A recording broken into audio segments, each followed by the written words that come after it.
Good afternoon. Thank you very much. Today I'm here to tell you that the Western world is in danger. And it is in danger because those who are supposed to have to defend the values of the West are co-opted by a vision of the world that inexorably leads to socialism and thereby to poverty. Unfortunately, in recent decades, the main leaders of the Western world have abandoned the model of freedom for different versions of what we call collectivism. Some have been motivated by well-meaning individuals who are willing to help others, and others have been motivated by the wish to belong to a privileged caste. We're here to tell you that collectivist experiments are never the solution to the problems that afflict the citizens of the world. Rather, they are the root cause. Do believe me, no one is in better place than us, Argentines, to testify to these 2 points. 35 years after we adopted the model of freedom, back in 1860, we became a leading world power. And when we embraced collectivism over the course of the last 100 years, we saw how our citizens started to become systematically impoverished, and we dropped to spot number 140 globally. But before having the discussion, it would first be important for us to take a look at the data that demonstrate why free enterprise capitalism is not just the only possible system to end world poverty, but also that it's the only morally desirable system to achieve this. If we look at the history of economic progress, we can see how between the year 0 and the year 1800 approximately, world per capita GDP practically remained constant throughout the whole reference period. If you look at a graph of the evolution of economic growth throughout the history of humanity, you would see a hockey stick graph, an exponential function that remained constant for 90% of the time and which was exponentially triggered starting in the 19th century. The only exception to this history of stagnation was in the late 15th century, with the discovery of the American continent, but for this exception, throughout the whole period between the year 0 and the year 1800, global per capita GDP stagnated. Now, it's not just that capitalism brought about an explosion in wealth from the moment it was adopted as an economic system, but also, if you look at the data, what you will see is that growth continues to accelerate throughout the whole period. And throughout the whole period between the year 0 and the year 1800, the per capita GDP growth rate remains stable at around 0.2% annually. So almost no growth. Starting in the 19th century with the Industrial Revolution, the compound annual growth rate was 0.66%. And at that rate, in order to double per capita GDP, you would need some 107 years. Now, if you look at the period between the year 1900 and the year 1950, the growth rate accelerated to 1.66% a year. So you no longer need 107 years to double per capita GDP, but 66. And if you take the period between 1950 and the year 2000, you will see that the growth rate was 2.1%, which would mean that in only 33 years, we could double the world's per capita GDP. This trend, far from stopping, remains well alive today. If we take the period between the years 2000 and 2023, the growth rate again accelerated to 3% a year, which means that we could double world per capita GDP in just 23 years. That said, when you look at per capita GDP since the year 1800 until today, what you will see is that after the Industrial Revolution, global per capita GDP multiplied by over 15 times, which meant a boom in growth that lifted 90% of the global population out of poverty. We should remember that by the year 1800, about 95% of the world's population lived in extreme poverty, and that figure dropped to 5% by the year 2020, prior to the pandemic. The conclusion is obvious. Far from being the cause of our problems, free trade capitalism as an economic system is the only instrument we have to end hunger, poverty, and extreme poverty across our planet.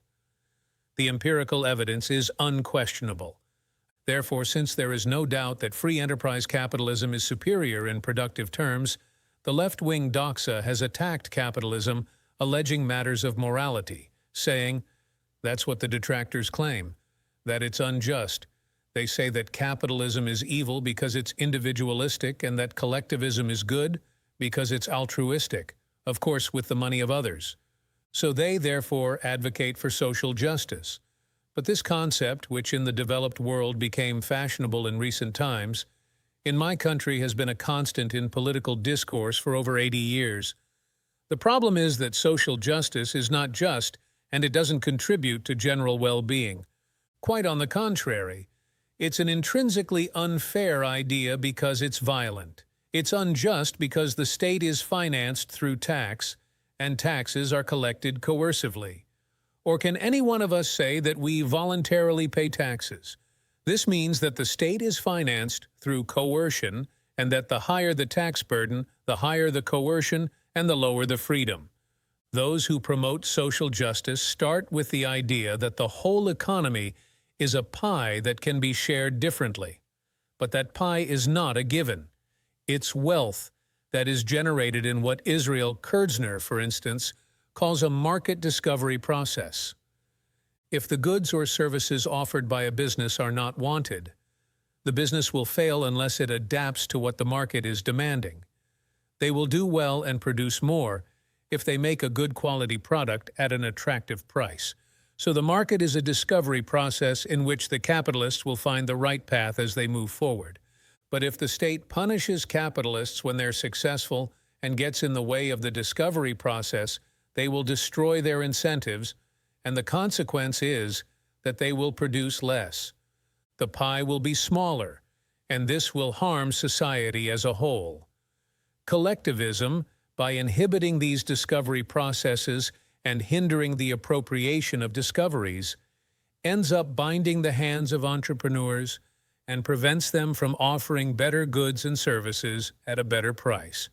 So how come academia, international organizations, economic theorists, and politicians demonize an economic system that has not only lifted 90% of the world's population out of extreme poverty, but has continued to do this faster and faster? Thanks to free trade capitalism, the world is now living its best moment. Never in all of mankind or humanity's history has there been a time of more prosperity than today. This is true for all. The world of today has more freedom, is rich, more peaceful and prosperous. This is particularly true for countries that have more economic freedom and respect the property rights of individuals. Countries that have more freedom are 12 times richer than those that are repressed. The lowest percentile in free countries is better off than 90% of the population in repressed countries. Poverty is 25 times lower, and extreme poverty is 50 times lower. And citizens in free countries live 25% longer than citizens in repressed countries. Now, what is it that we mean when we talk about libertarianism?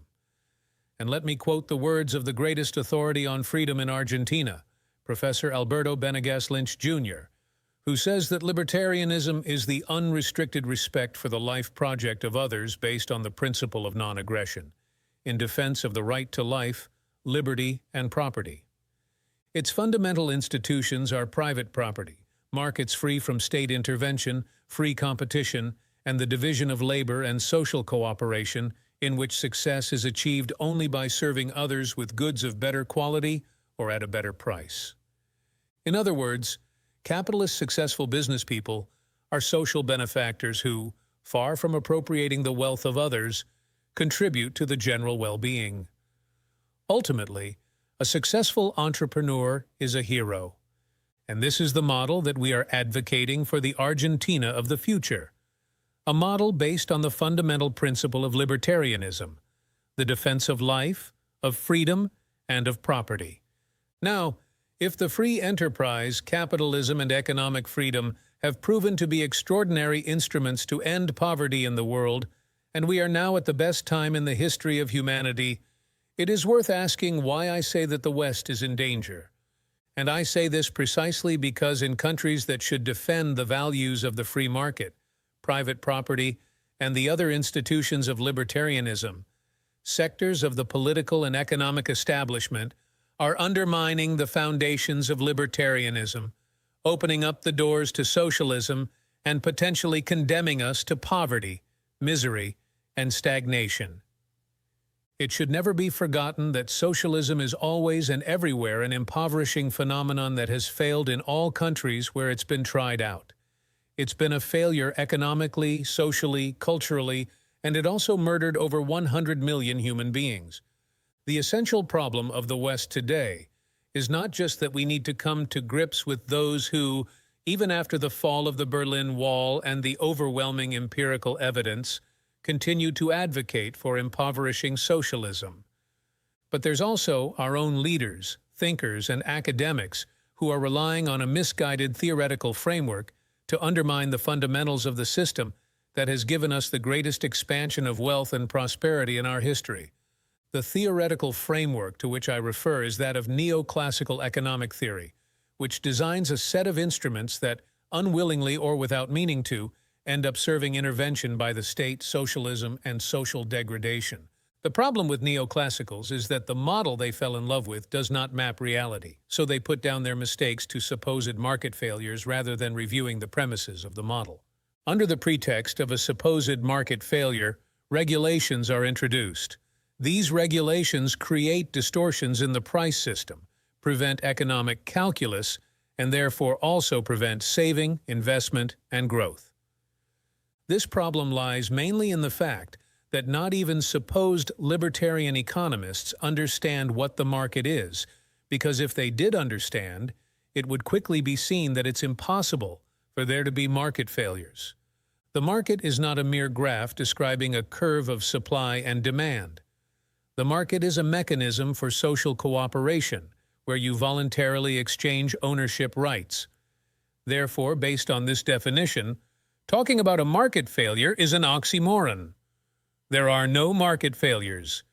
If transactions are voluntary, the only context in which there can be market failure is if there is coercion, and the only one that is able to coerce generally is the state, which holds a monopoly on violence.